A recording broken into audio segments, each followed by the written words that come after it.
Hi, welcome to this episode of Millennial Pocket. Today we're going to be looking at the music streaming battle between Apple and Spotify. Apple Music made approximately $4.1 billion in revenue in 2020. Instead, for the same fiscal year, Spotify generated a revenue of over €7.88 billion, up from $6.76 billion in the previous year. But how did they get to make that amount of money? And how did the music streaming battle get started? Let's take a look.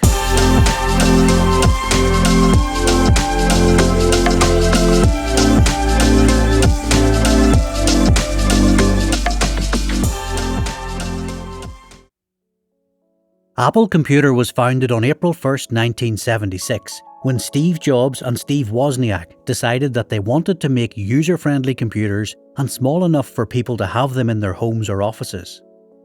On December 12, 1980, Apple went public, selling 4.6 million shares at $22 per share, generating over $100 million. And in 1984, the company revolutionized the entire computer industry with its Macintosh, the first computer to be used by the normal person in the street, and not only by experts.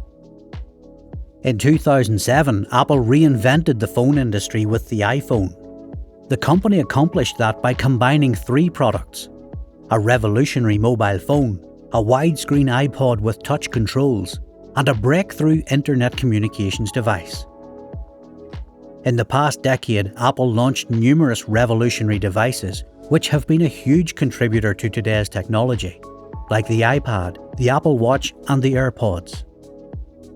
On the other hand, Spotify was founded by Daniel Ek in 2006, when he was inspired by a peer-to-peer music service, Napster. The company started as an invite-only beta program in 2007, and the next year Spotify officially launched its service in Scandinavia, UK, France, and Spain. In 2011, the company launched in the USA after signing licensing agreements with the biggest music label companies, such as Universal Music, Sony Music, and Warner Music. And on April 3, 2018, the company went public on the New York Stock Exchange in a direct listing.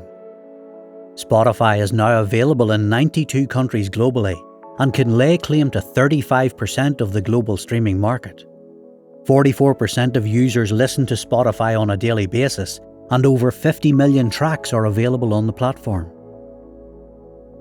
Apple services revenue, which includes the App Store, Apple Music, Apple News Plus, Apple Arcade and more, amounted to $15.7 billion in the first quarter of 2021 and continues to see major growth each quarter. Apple currently makes 7.6% of its money from Apple Music, and estimates suggest that the streaming platform had 72 million subscribers worldwide in 2020.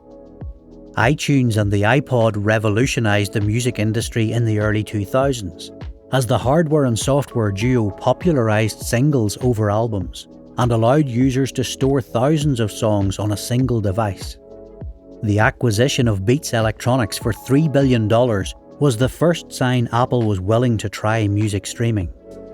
The company closed Beats Music and launched Apple Music in June 2015, with a lot of artists coming out to support the app and several radio stations featuring artists and DJs.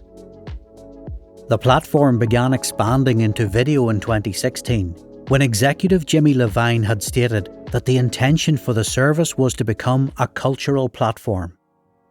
In October 2015, Drake and Apple signed a deal to release the music video for Hotline Bling exclusively on Apple Music. And in December, the platform released an exclusive Taylor Swift tour documentary called the 1989 World Tour Live. The company is still actively investing heavily in the production and purchasing of video content, both in terms of music videos and concert footage that support music releases, as well as web series and feature films. More recently, on October 19, 2020, Apple launched Apple Music TV in the United States. The new service is a free, continuous 24/7 live stream focused on music videos, similar to the early days of MTV. Apple Music TV plans on having premieres of new music videos, as well as occasional artist and theme takeovers, airings of Apple Music original documentaries and films, and live events. Unlike Apple, Spotify is solely a music streaming company. In the most recently reported fiscal year, Spotify generated about €7.1 billion in premium revenue and $745 million in ad-supported revenue. Contributing to Spotify's success was its strong global subscriber base.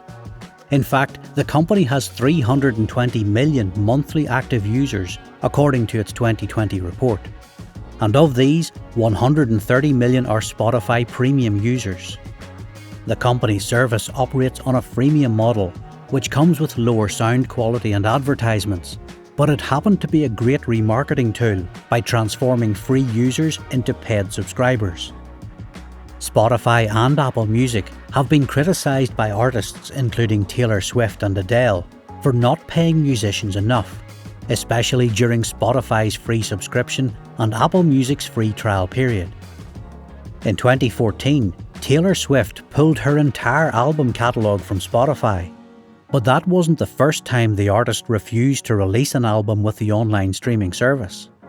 The next year, Adele also followed in the footsteps of Taylor Swift when she decided to not make her album available on streaming services. Spotify reported in 2013 that it pays an average of $0.003 per play to artists, and Apple Music around $0.007.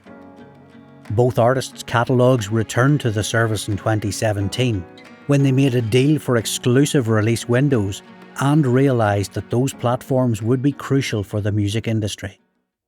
As I mentioned, Spotify declared that 90% of its revenue comes from its music streaming paid subscription and 10% from ads. That's why the company has been focusing on developing original podcast content, since it represents a growth opportunity to increase the revenue coming from advertising. In fact, last year Spotify announced its new partnerships with DC and Warner Brothers, Joe Rogan and Kim Kardashian to exclusively produce and distribute new series of exclusive podcasts.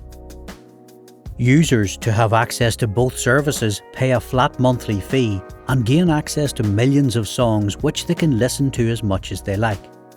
So what's the problem at the core of their beef? When Spotify offers users the ability to subscribe to a premium account within its iOS app, for example, it will forfeit 15% of that user's payment to Apple.